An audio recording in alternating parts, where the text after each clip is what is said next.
Good afternoon, everyone. My name is Cole Hardman. I am co-chair of the Programs Committee for AFP Advancement Northwest and a board member. It is my distinct honor to have a wonderful team of friends and colleagues with us today from Fred Hutch to talk a bit more about their building grassroots of fundraising initiatives and empowering and reimagining donor communities. Just a quick reminder that we do have closed captioning available down below the live transcript. With that, I'll let each distinguished panelist introduce themselves, and we'll give it over to Guppy. Welcome. Thank you, Cole, and thank you everybody for being here today. Really appreciate your presence and that your interest in our talk. My real name is Amitabha Gupta, but I go by Guppy, and you can feel free to call me that as well. I am the scientific content strategist for the philanthropy department at Fred Hutch, and I'm here with two great colleagues, and I'll let them introduce themselves. Laurie? Hi, everyone. I'm Laurie Schmertz. I'm the Director of Corporate Engagement for Philanthropy at Fred Hutch, and I use pronouns she and her. And thank you again for everyone joining us today. We look forward to the conversation. And I'm Andrea Larson. I am the Senior Manager of Grassroots Fundraising at Fred Hutch. I use pronouns she and her, and I see some familiar names in the chat and the participant list, so I'm really excited to be here and part of this community. Well, thank you. And I use pronouns he, him, and I'll dive right in to the talk today. So the outline of our talk today is that we'll begin with a quick introduction, and then we'll talk about lunch and learns, but sort of the way we have done it and some of the stories that have come out from it. And then we'll talk about Stream to Fight Cancer. We'll talk about future adaptations before moving to a Q&A panel. While this is a presentation, this does not mean that it is us talking at you. This is a conversation. We invite you to unmute, join in the conversation, and have an open discussion. We're happy to brainstorm how we apply what we have done at Fred Hutch to your specific circumstances and your specific questions that you may have. So with that being said, I will begin. So with the introduction, I want to start with setting the stage. What is the scope of the problem? How we have built a modular solution while prioritizing diversity. And before we get to that, and to highlight the scope of the problem, I'll tell you a little bit about myself. I grew up in India. I was always interested in biology, as you can tell by the skeleton in the background from my bio labs in high school. I came to the US and I got my PhD at Columbia University before coming to Fred Hutch to do a postdoctoral research. So this is the research sort of step before you become a faculty of any kind. And for me, being a faculty meant being a teacher. I loved teaching. I loved talking about the science, learning about the science, and teaching different groups, particularly low-income minority kids, underrepresented minorities that were trying to make the jump from high school to college, but didn't have adequate support. So I loved teaching those groups.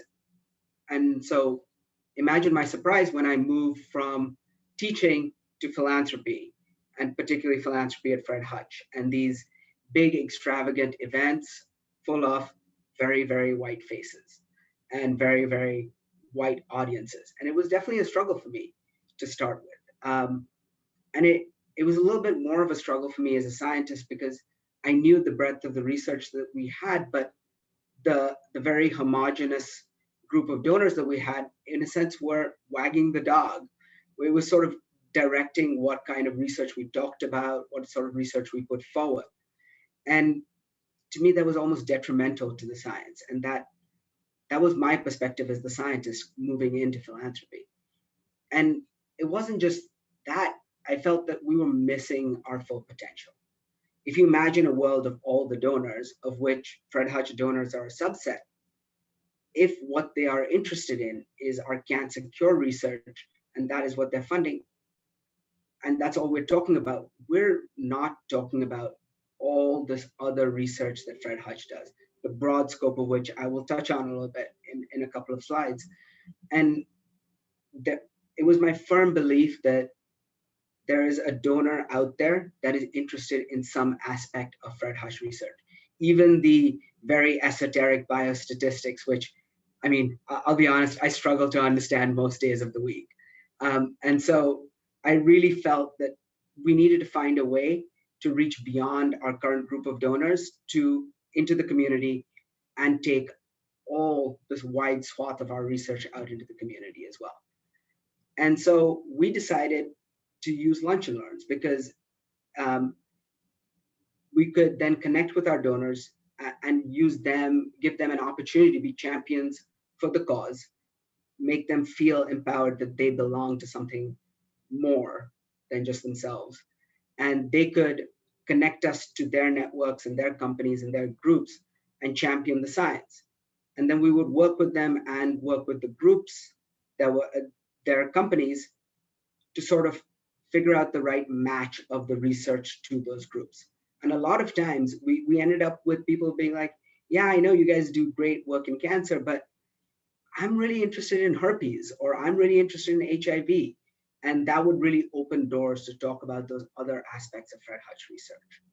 And it gave us a chance to connect with more diverse prospects and deepen our current partnerships while providing employee engagement. And we tried to do this sort of looking at it from my teaching background. So I'm very interested in active learning. I like to engage with the audience.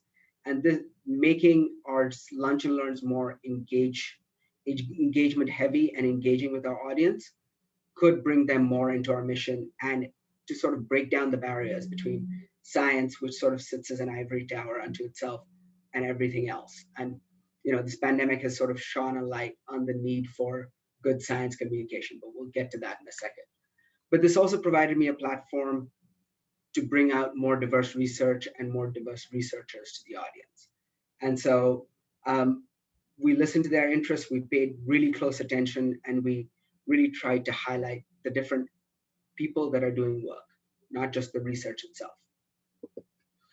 And so for our implementation for this, we sort of took the big 4 groups around the philanthropy department: our peer-to-peer fundraising, our planned gifts, our major gifts, our corporate giving. We put them around a centralized program coordinator who could take all these lunch and learns, report out, and have one representative at each of these groups report out to their groups to promote efficiency within the system, so that one lunch and learn got broadly reported out and everybody in the department knew about it. We provided a series of standard operating procedures and sort of tiered based on how many people were going to attend, fundraising potential, and possibility of leadership being involved. And this was all well and good. We did a couple of in-person live lunch and learns, which we were really starting to get our feet under us. And then a pandemic hit. And so that sort of changed everything. And our audiences grew a lot. And part of that has to do with what Fred Hutch does and who we are. And so, we have been working on COVID right since the start of the pandemic, from tracking the virus right from its outset in China and how it spread across the world. This was an article in Vanity Fair featuring one of our researchers, Trevor Bedford, who until this day tracks all the variants that are moving around the world and trying to figure out what's coming in the future, to our researchers who were building testing capabilities. Our researchers were the ones that built the first test for COVID in Washington state, in the country, that was approved by the rest of the world, approved by the FDA. So we were ahead of the curve on testing as well.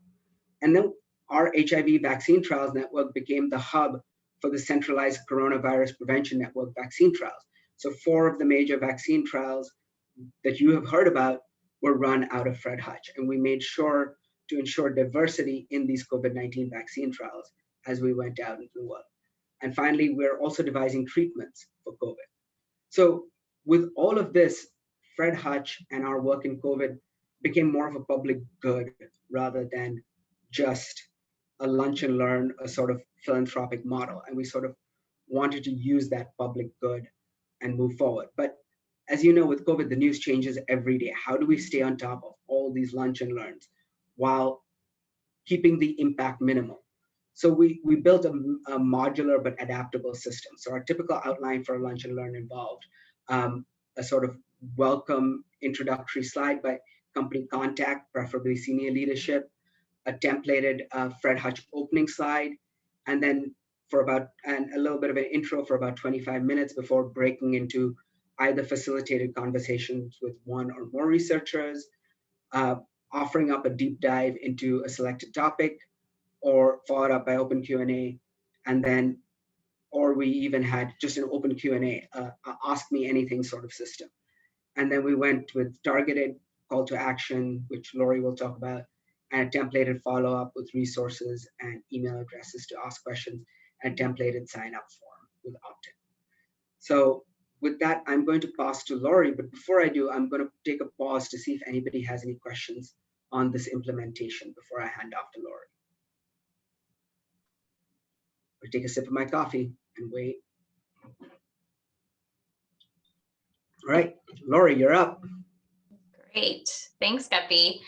Before I share with you all about our metrics, we're going to do a Zoom poll.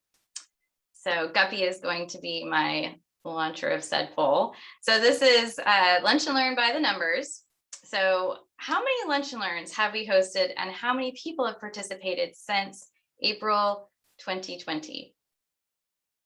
Let's see.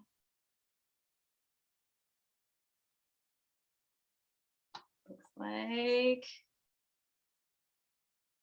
Guppy, let me know when it's about the end. Well, it looks like the majority of you, awesome. Looks like the majority of you shared or guessed correctly. So we have hosted since April 2020, 62 Lunch and Learns with 17,588 participants, and we've actually received over $55,000 in gifts that were directly related to our Lunch and Learns. So as Guppy mentioned, when we initially launched the Lunch and Learns in person, we worked with our Lunch and Learn committee to develop metrics. And those metrics were tracking gifts received from results of the events, as well as specific actions as part of our moves management. But once the Lunch and Learn shifted to virtual, and our intention for these events broadened, really to serve as a community resource. So we included retention, as well as deepening our donor sense of belonging through cultivation as metrics. Our external individual champions really served as key connectors to companies of all industries and sizes, including those whose giving priorities typically have not aligned with ours. Through it all, these events have remained complimentary for our partners. However, as the pandemic continued, we received requests for companies to host multiple events. We continue to look at the ROI of these events, and though we did develop templates like the ones that Guppy showed to use, they still required a lot of our time. So the committee agreed to charge the companies a fee if they wanted additional Lunch and Learns. And as Guppy mentioned, we asked each company if we could provide a call to action at the conclusion of our program that included a way to directly give to the Hutch, to stay informed, a shout out about upcoming virtual events, and volunteer opportunities, actually for our vaccine trials and our COVID-19 studies. You'll see some of those examples there on the slides. And we only had one company decline the call to action. We also found an effective way to raise awareness of our work through these events by asking our corporate contacts to share posts of their experience on their social media channels. We provided them with a script and appropriate handles to make it easy for them to implement. Cole, did we have a question in the chat? I'm happy. Yeah, we did. Thank you very much, Laurie. They want to have the invitation sent out. They wanted what? How did you identify who to invite? How did you center diverse communities? Yeah, great question. So we actually left that up to our main contact of the company. So, you know, some of them really wanted to focus in on their local office, where others broadened it across the country and even up into Canada. So that's really the upside of being virtual. Great question. And Laurie, I want to add on a little bit to that as well. Like a lot of these lunch and learns begat secondary lunch and learns, begat tertiary. So we went into a company, people talked about us, they talked to their families, they talked to their friends. We got another group, and we sort of, to the point that I actually got invited to do a sort of lunch and learn event with the Indian Society of Calgary in association with Public Health Canada to talk about vaccine hesitancy in Canada as well. So it's sort of, and we've also extensively partnered with our government and community relations to try and get into communities and community groups to talk about some of the work that we're doing here as well. So great question. Thank you. Right. And we did open it up to anyone that was in the household. So if anyone's partners happened to wanted to join in, we definitely did not restrict it to anyone, and we recorded it frequently and encouraged them to share it out. Super. Okay, next slide, Guppy. Now I'm going to provide you with some examples of how we use lunch and learn. So one in particular is a unique partnership. So we provided a lunch and learn for UMC, which is a longtime donor of the Hutch. Our main contact shared how much they enjoyed the experience and valuable information, just like Guppy just shared as an example. Selin was currently a lapsed donor of ours, and we knew our contact at UMC was a close friend and business partners with many senior leaders at Selin. And we asked if he could actually host a lunch and learn to help us deepen our partnership with Selin. And he gladly agreed. Since then, Selin made 2 consecutive gifts and built an Obliterate team. Obliterate, if you don't know it, is our largest community event that raises critical funding for our research. And it's actually this Saturday, going to give a plug, on August 14th. We'd love for all of you to join. So visit obliterate.org for more information. The next example is Starbucks. So Starbucks giving priorities traditionally do not align with our mission. I've worked with Starbucks at past organizations. So I reached out to my former contacts and shared links to recent lunch and learns, asking if their team would find this opportunity valuable. They eagerly agreed and hosted 2 lunch and learns for their entire staff, as well as their external partners. So these lunch and learns allowed us to form connections with their senior leadership, deepened relationships between our president and their CEO. In addition, they formed an Obliterate team, and they gave a gift for their second lunch and learn. They also featured us in our lunch and learns with excerpts from the program in 2 Starbucks stories. These stories are created to inspire and nurture the human spirit and are located on their website so everyone can see. So that was great. The next example is a lapsed donor. So Nintendo was a lapsed donor, had not given to the Hutch since 2016. They had paused on revamping their giving priorities for the year due to the pandemic. So they were eager to host a lunch and learn after viewing some of the samples that I provided. After that lunch and learn, I was asked to join their workplace giving campaign launch, which then followed by a first-time sponsorship for Obliterate, and they hosted a team. And I learned from many of the Nintendo staffers that they had always wanted their company to engage in Obliterate, but just were not able to make that happen until after the lunch and learn. The final example is Microsoft. So our Microsoft individual champions really stepped up this past year. We hosted our very first virtual lunch and learn, the one in April with Microsoft. And one of our key champions was the host of that event. We knew that the 2020 Microsoft Give campaign would be virtual. So Andrea, Guppy, and we leaned on our individual champions, including the host of that first lunch and learn, to partner with us on a concept for the campaign. Like what is this going to look like? As you all know, it's typically host your own golf tournament, poker tournament, and the like. We're like, how are we going to do this? So we used the lunch and learns as a template, and after creative guidance from our champions, we developed themes that aligned with our philanthropic priorities for the campaign. They also helped to rally the VP appointed leads to host events for their respective teams. As a result, we had one of the most successful Microsoft Give campaigns, a 16.43 increase over our stretch goal. So now, we have another question.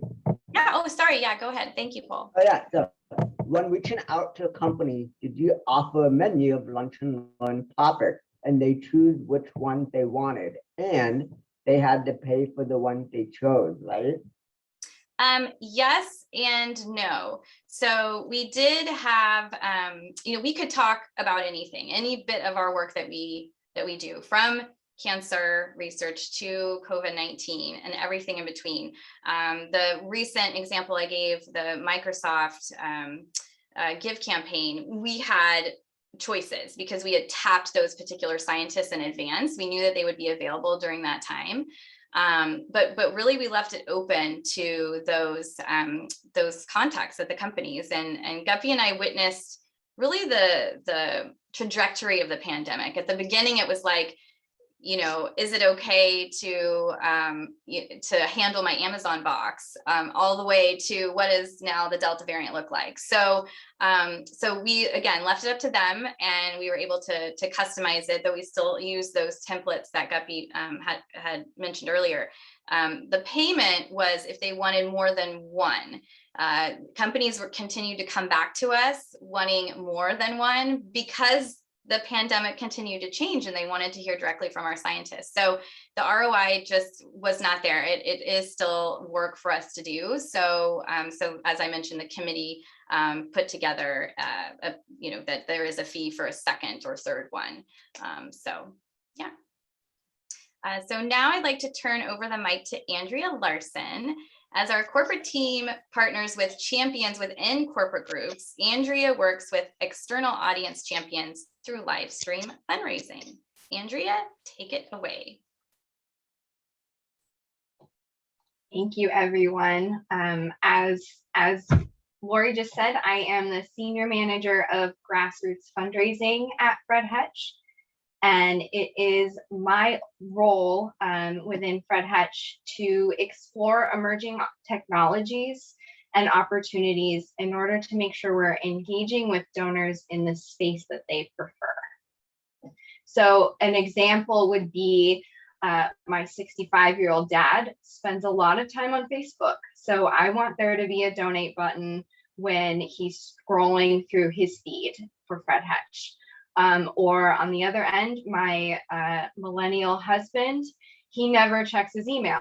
But if we send him a text message, there's a 90% chance he will see it within 2 minutes of us sending it. Live stream and Instagram and influencer fundraising is very similar in that respect, where it's considered DIY peer-to-peer fundraising at Fred Hutch, since we're utilizing their own follower network to fundraise on our behalf.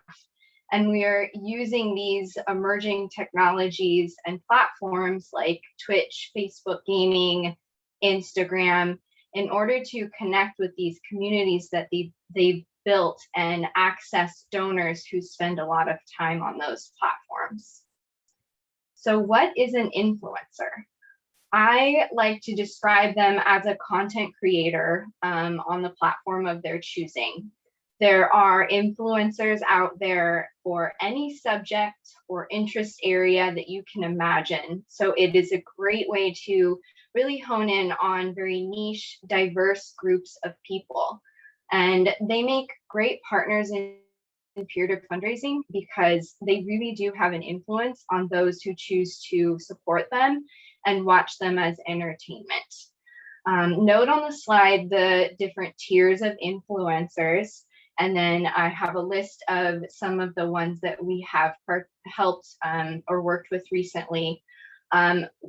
We at Fred Hutch really prefer to work with influencers towards the bottom of this pyramid, really the micro influencer or the influencer level.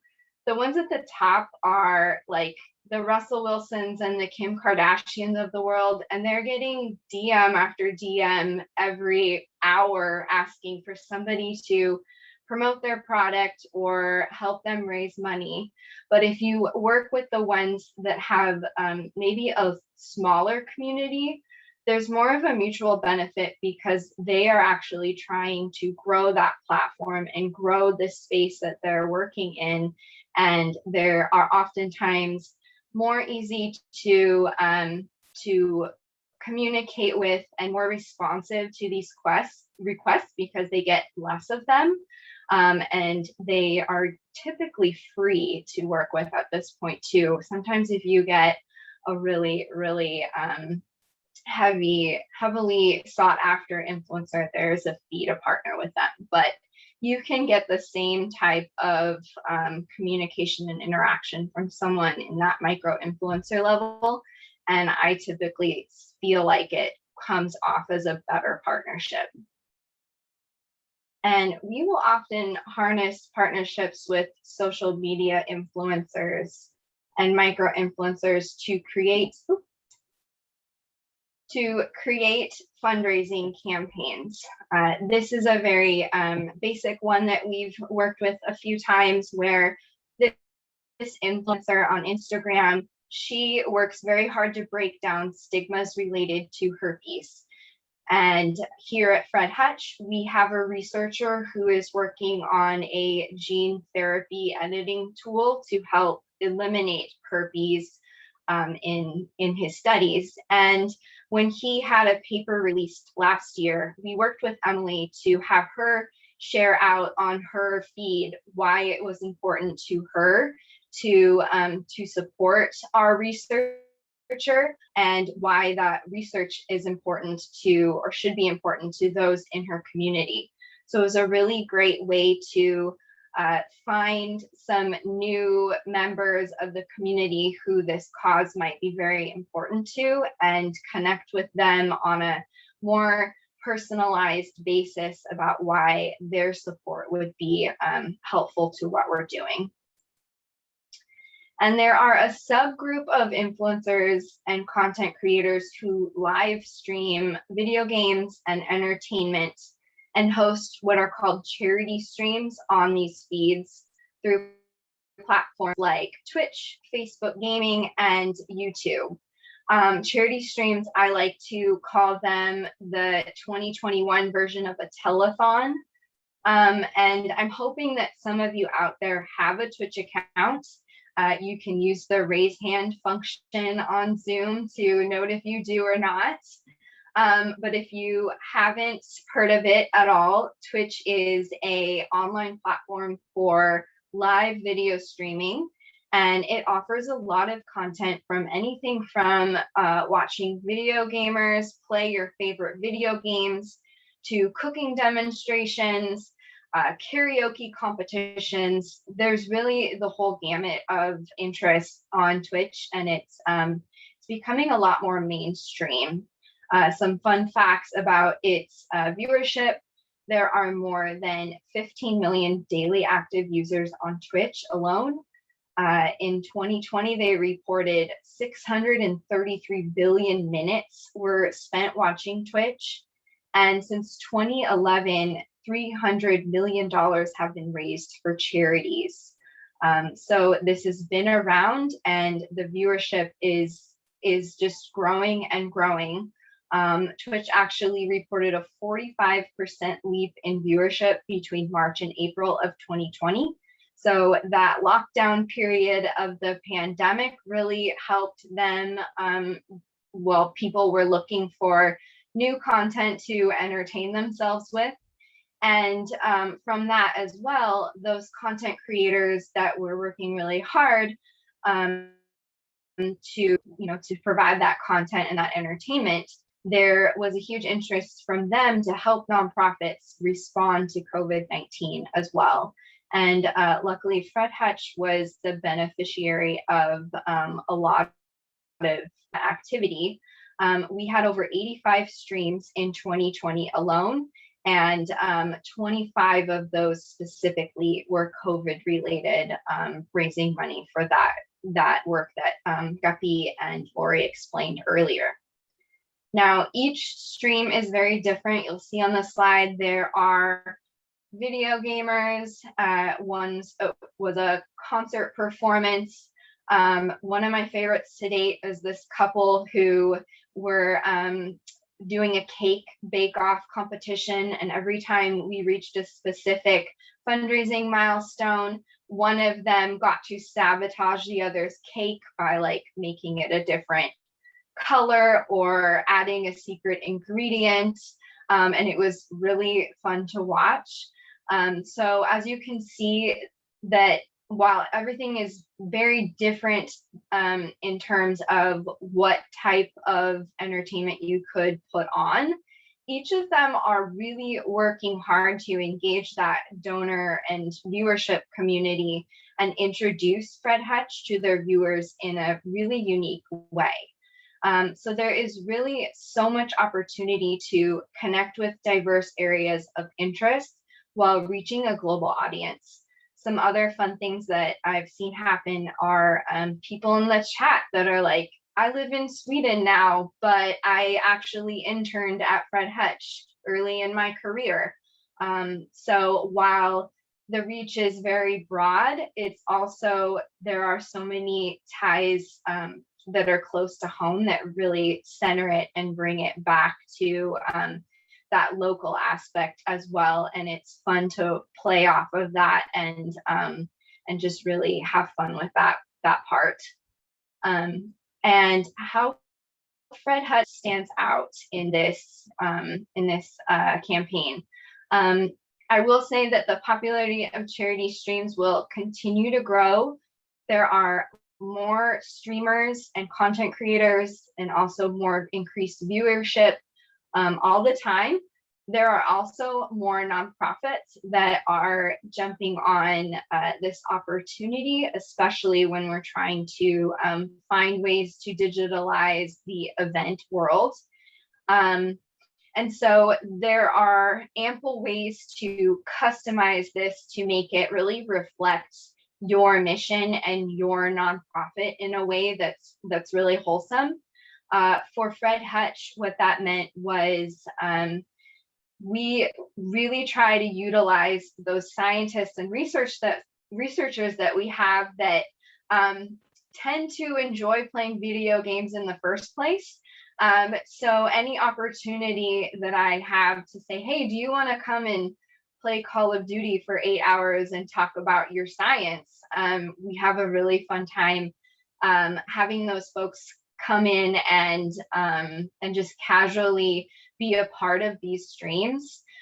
We actually have a stream room set up in my office on campus where people can just come and play video games and hang out, so they don't actually need the equipment to do that as well. We try to allow Fred Hutch to speak about the science on our behalf because you can really easily get into the weeds and technical about the work that we're doing, and any way that we can funnel the excitement that the specific researcher has about that work anyway, and have them handle that instead of having a non-scientist explain it, is always beneficial to us. Not only to make sure that we're sharing the right content, but this allows for the streamers to really be more of like a host of their show and add that entertainment factor that that the viewers have already jumped in to watch. And you'll see Guppy has been a very frequent participant in a lot of these. We find him to be fantastic at doing just kind of like a ask me anything Q&A type of session that can really be customized in the same sense as the Lunch and Learns, in a way that can just really reflect the interests of the content creator and the viewers, but also if there is a personal story connected, he can dive in and reflect on that from the scientific side. Like this girl down below, her name was Chibi. She was a transplant bone marrow donor for her aunt 4 years before her stream. And so Guppy could come in and kind of explain the scientific side of what happens in that respect and why Fred Hutch was important to that medical success. And it was a really fun partnership to have the personal side and then the scientific side kind of collide in that stream. But enough about Fred Hutch. I want to share really why I think you should also give charity streaming a try. I will say again that the popularity of charity streams will continue to grow. There are more streamers and more increased viewership, but I really do feel like there is room for every nonprofit to participate and take advantage of this. You can shape this project to be as hands-off or hands-on as you did. I recommend starting with just signing up for one of those free platforms to use. We really like Tiltify as our number one. It is free to just sign up on their platform, and you'll be a accepted nonprofit for any streamer to use. Facebook gaming, I will note, if you are already signed up to accept Facebook donations, you are already on Facebook gaming. So that's one less hurdle if you want to jumpstart with that one. And then I'll note that it's really not that labor intensive unless you want it to be, or if you want to add those really creative elements, just depending on what those are for your team. That's when the workload gets a little higher. But in terms of if you're nervous about the virtual event hosting aspect, I will say that the production is really on the role of that content creator, and they do this day in and day out for hours at a time. So their comfort level with like being the virtual host and those technologies that they use, you can rely on their expertise to really drive the show. And then you can jump in and participate at any level that you see fit. But even just calling in and chatting with them, it's really no different than using a Zoom platform to, and a microphone and a camera to get those started as well. And then I just want to note to be sure to connect with influencers that are already connected to your mission. This way you are kind of jump starting and acquiring donors that have already shown interest in the topics that are related to your organization. And so many connections out there that you not even know about. There are a lot of influencers that are just hidden in everyday life. They could be your coworkers or your neighbor, or you never know what kind of life someone has on social media versus, the daycare pickup line. So I really honestly bet that there is already somebody that is closely connected to your organization that you could jumpstart and try some of these ideas out with. And next up, Laurie and Guppy and I are going to get into some key lessons learned and where each of these programs is headed as we move forward in 2021.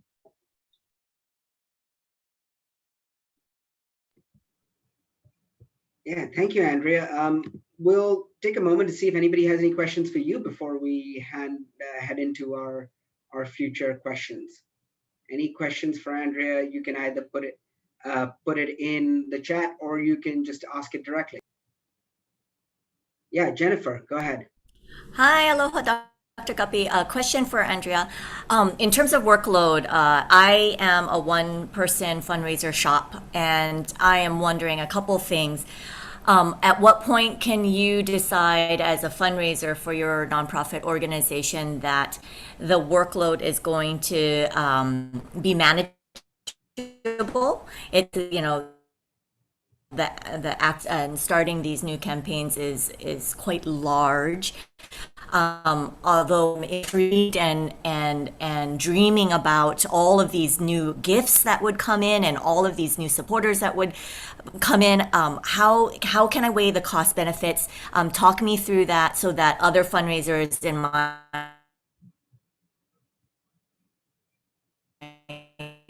same situation. Maybe one day we will be Hutch, but we are not Hutch at this point in time. How can I weigh the cost benefit? And then how can I talk to my boss and my board of directors to go this direction if the cost benefit is definitely a benefit? Thank you. Absolutely. And yes, I do acknowledge that we have a large fundraising team at Fred Hutch, and being able to do some of these niche campaigns is not always priority number one for some of these smaller groups.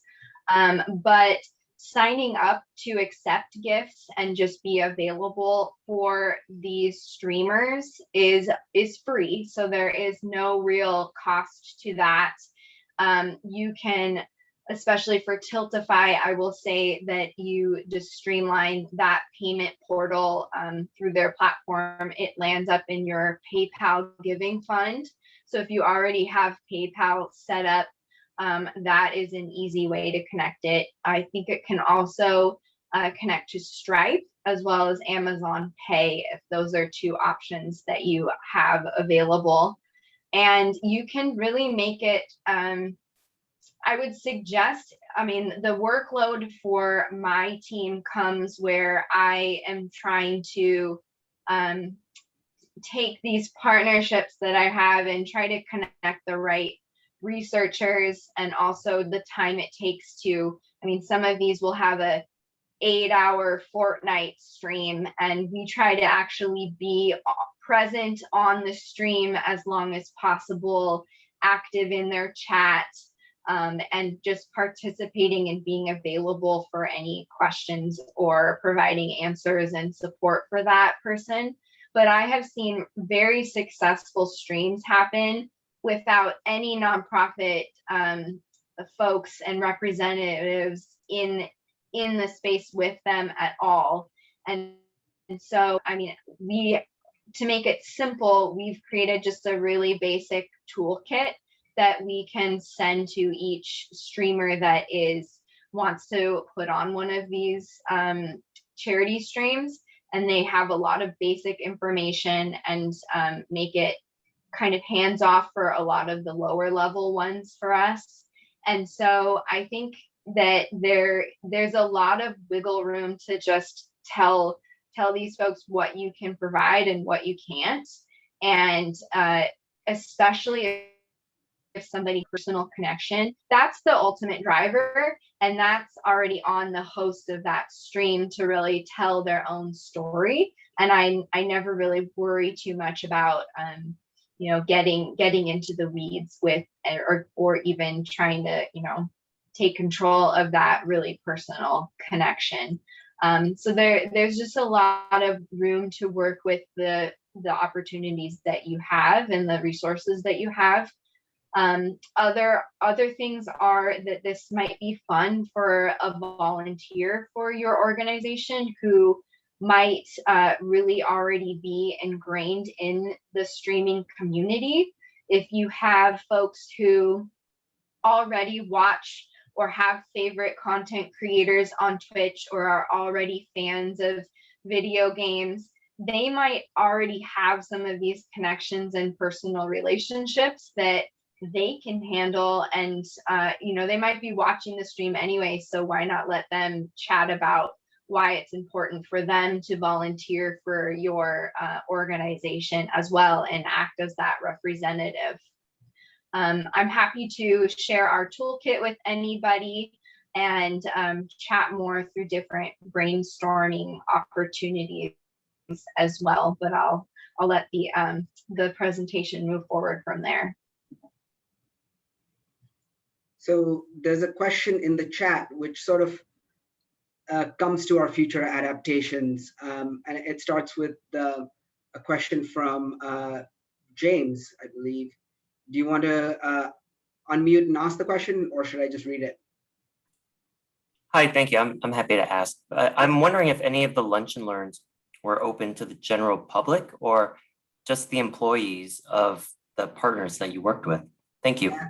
Thanks, James. And this sort of gets to one of my lessons learned, right? Like with the lunch and learns, one of the things we learned very quickly was to ask whether we could get the video recording of the event and be allowed to share it externally. And so a lot of times people said no, and that's fine. But when pressed on it, they would say, well, you can share like any pieces that don't have anybody from our organization present. And so with a lot of these, the videos went up on our YouTube channel, either unlisted that went to the whole organization for them to share externally, or just on our Fred Hutch channel open to the public. So that was definitely a lesson learned of ask, see if people will let you reuse the content, and then maximize the use of that content over and over again. Short videos on social, short videos somewhere else, longer videos, whatever. So Laurie, what was your big lesson learned? Yeah, I'll just add to your answer there of James's question. We do have, and we have hosted virtual events every month for the Fred Hutch community. So they're called Science Says, and a lot of the content that we would cover, as well as the opportunity to ask scientists questions directly, people were able to do that through Science Says. So we would put that information as well at the end as part of our call to action. So if folks wanted to continue to engage with us that way, they could go to our website, check out any of those previous Science Says that were recorded, as well as RSVP for future ones. So thanks for that question, James. Yeah, so Guppy, some of the things that I learned this past year was really to meet people where they are and understand where your donors can support and contribute to your organization. So, as I'm sure you all experienced during the pandemic, some of them just really weren't able to give at the capacity that they had in the past, but they wanted to continue to engage and to help us advance our science forward. So, like the example that I gave with those individual champions from Microsoft, so many of them really stepped up and are continuing to work with us for the Give campaign this year. So we believe that the Lunch and Learns will always be a piece of our toolkit, so to speak. But I think we can get into the changes for the coming year. It's going to be interesting with the now hopefully hybrid situation that we will be in. So it needs to be adaptable for that platform. Andrea, big lessons learned? Yes, I will say I've learned a lot about virtual events this year, and more importantly, learned where components of virtual events might be here to stay, even as we return to in-person fundraising events.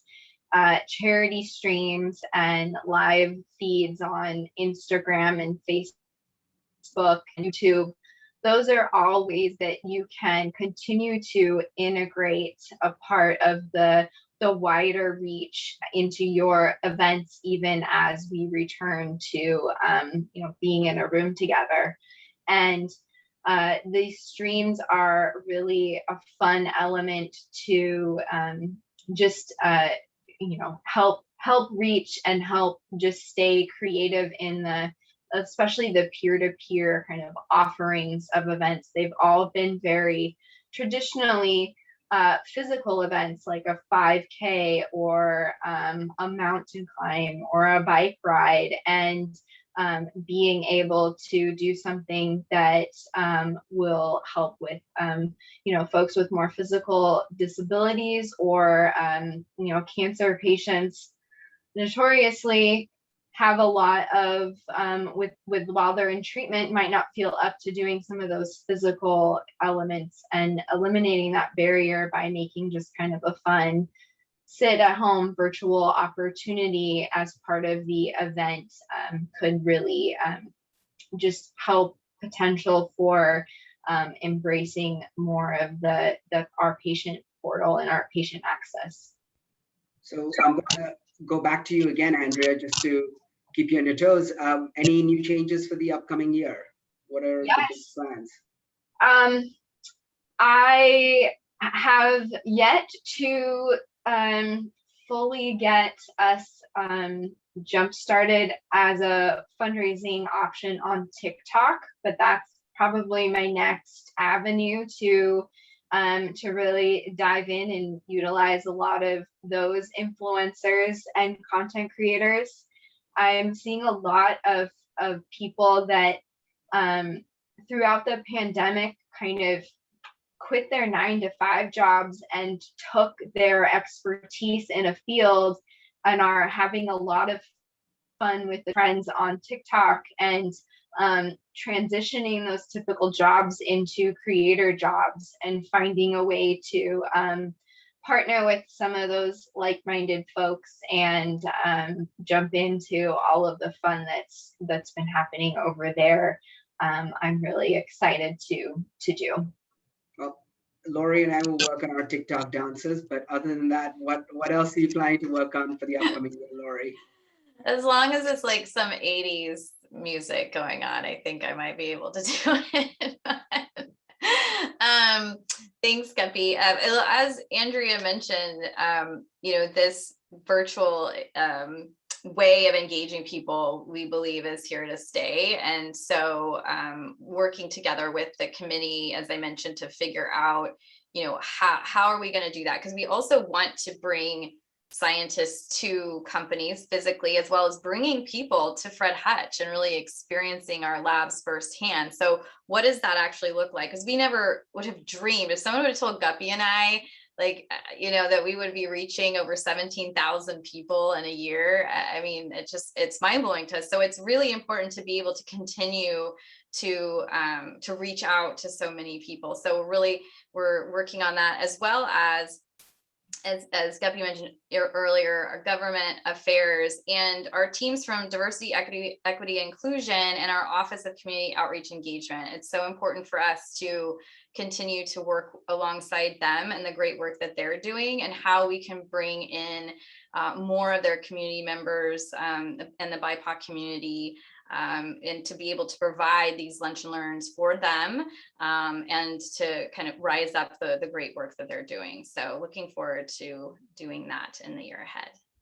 And that's one of my big learnings too, right? Like, it is, for a lot of BIPOC communities, for a lot of communities of color, we just haven't been there. Like, it takes time to build that understanding, to build that trust.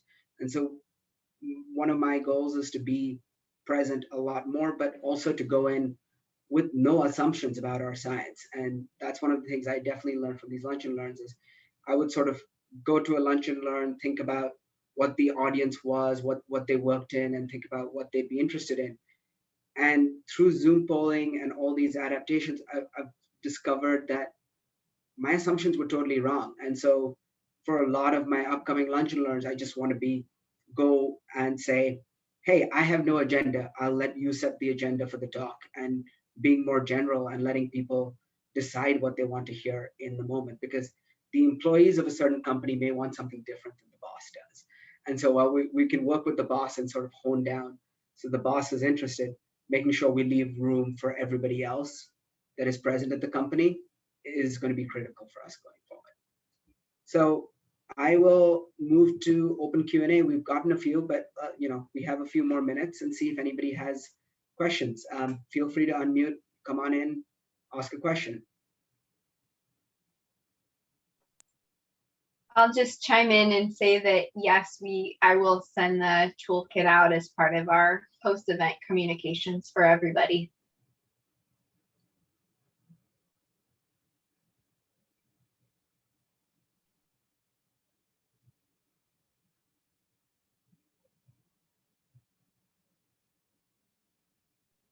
I have a question. It's cool. Andrea, in terms of like digital philanthropy and like the influences, like I assume budget-wise, you've seen a pretty like upward trajectory within the Hutch in terms of the investment in ROI, and like I assume you're continuing to see that. Like, any idea of like percentage increase of investment you guys are putting into this work, or is it just Andrea 24/7? Yeah, we want to continue to invest in this and make sure that the experience for our content creators is is the best experience they can, because as more nonprofits participate, there's more opportunity, but we want to make sure that we're kind of stewarding them as we would a major gift donor, essentially. And so making sure that our communication and the relationship that we have as these content creators grow, because I mean, every time I update that slide of people that we've worked with, I have new people, and I have to check how many people like subscribe to one person since the last time we have worked with them. And just being able to really think of them as, you know, part of that major gift level donor and participant and highly valued volunteer for the group is really important for us to help expand. And you know, they always have other content creator friends, and they like to chime into each other's streams, and it's led to a lot of opportunities with different esports gaming teams of folks and co-creators and things like that that have been really fun to grow in that area.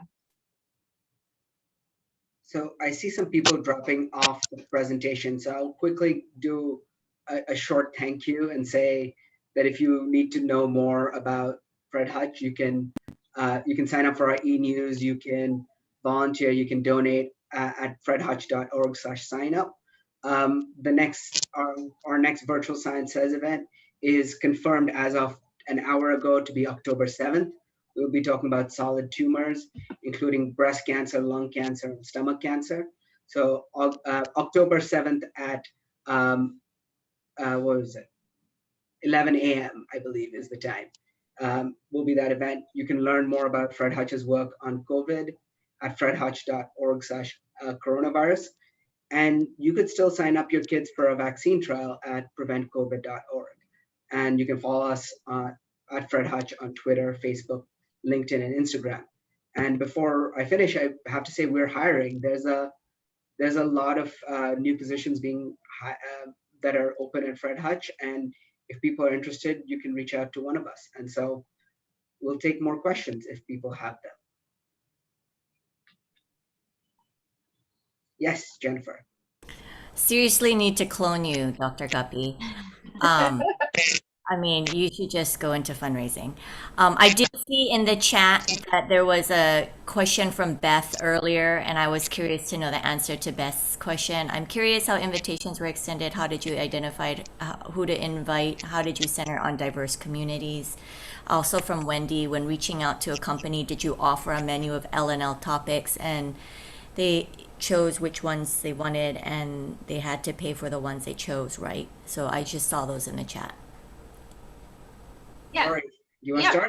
Yeah, happy to address those questions. The last one, the lunch and learns were specifically for our corporate donors, and we, as Guppy mentioned, had templates for us internally to use, but really it ran the gamut of what people would be, you know, wanted to listen to, from our cancer research to COVID-19. Obviously, they were very popular because of the pandemic. So it was all about COVID-19 and what was going on in that moment. Looking ahead, though, we're really trying to, Guppy touched on it briefly early in his presentation, we're trying to make the lunch and learns even more engaging. So really polling people at the beginning as to what they want to hear about, giving them choices. And as you so wonderfully mentioned, Guppy is awesome, and he is able to flex and address those different topics. And for like Microsoft, because we enlisted some of our scientists, we gave them then, these are the topics that we'll talk about. But really generally we opened that up. And the invitations really were just it started as as a cultivation tool when we were in person. And so that was for our current donors. But really we knew we had to serve as a community resource. We had to get the word out about about masking, social distancing, what was going on with the vaccine and COVID and the spread. So that's why we blanketed it to even, to companies that typically hadn't aligned with us. So we reached out to our contacts. Like I've had, like I mentioned, Starbucks from past organizations. And I also just want to add that as Andrea said, recognize that Fred Hutch is a large organization, a large philanthropy shop. I have worked at very small orgs where I was like my own person. So I am more than happy we can share our, Cole has our email. So welcome any opportunity to connect with you, like Andrea mentioned, and help anyone, especially if you're in a really small shop. I completely understand and happy to help any way that I can.